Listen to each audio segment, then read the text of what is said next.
Après un délicieux petit déjeuner, nous partons pour notre première journée à Luxor, consacrée à l'exploration de la grandiose vallée des Reines.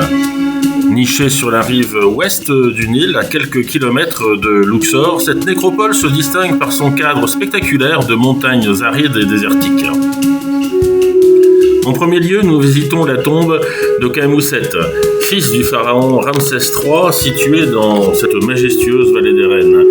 Cette sépulture fascinante nous offre un aperçu captivant de l'art funéraire et des croyances religieuses de l'Égypte ancienne. Dès notre arrivée, nous sommes immédiatement frappés par l'excellente conservation de la tombe et l'éclat saisissant des couleurs des fresques. En explorant les annexes, nous découvrons des représentations du défunt en présence de diverses divinités, témoignant des rites complexes et des pratiques destinées à assurer un passage réussi dans l'au-delà. Notre seconde visite nous conduit à la tombe de Titi, une sépulture fascinante située dans la vallée des Reines également. Cette tombe, dédiée à l'une des épouses royales, probablement associée à Ramsès III, se distingue par ses fresques exceptionnellement bien conservées et ses couleurs éclatantes qui semblent avoir défié les siècles. Les murs, protégés par des vitres pour préserver l'intégralité des œuvres, offrent des scènes vibrantes de Titi en interaction avec les divinités égyptiennes, notamment Osiris et Hathor, soulignant son cheminement vers l'au-delà.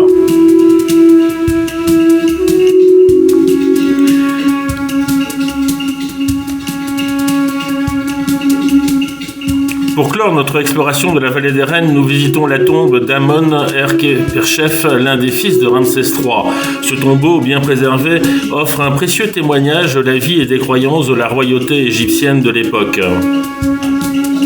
Une découverte fascinante a été faite au début du siècle par la mission archéologique du musée de Turin, un fœtus humain retrouvé dans le vallon des Princes à Metz, un ouadi secondaire bordant la vallée des Reines au sud. Ce fœtus, daté du Nouvel Empire, est à l'origine placé dans un coffret, mais fut retrouvé sous des déblais.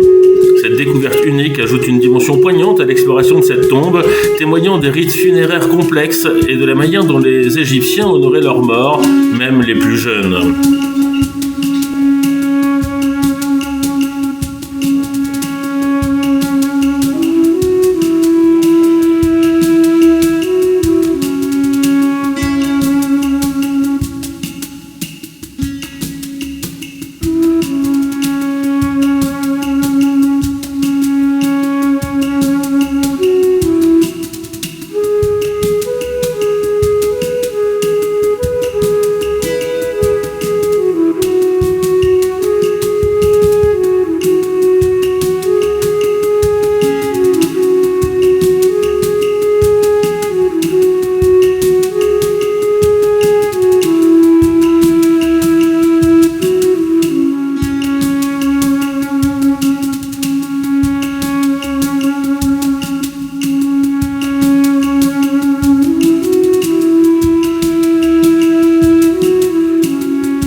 Après une matinée riche en découvertes historiques, nous profitons de l'après-midi pour nous détendre dans la magnifique piscine des appartements de Mama Africa. Un cadre idyllique, une piscine d'un bleu limpide, soigneusement nettoyée chaque jour, où l'on peut se rafraîchir.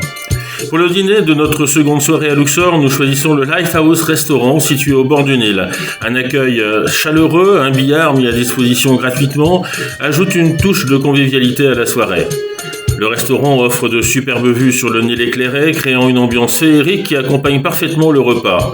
Nous nous régalons d'une soupe à l'oignon épaisse et bien goûteuse, suivie d'un délicieux tagine de bœuf, parfaitement épicé, et d'un savoureux chicken curry.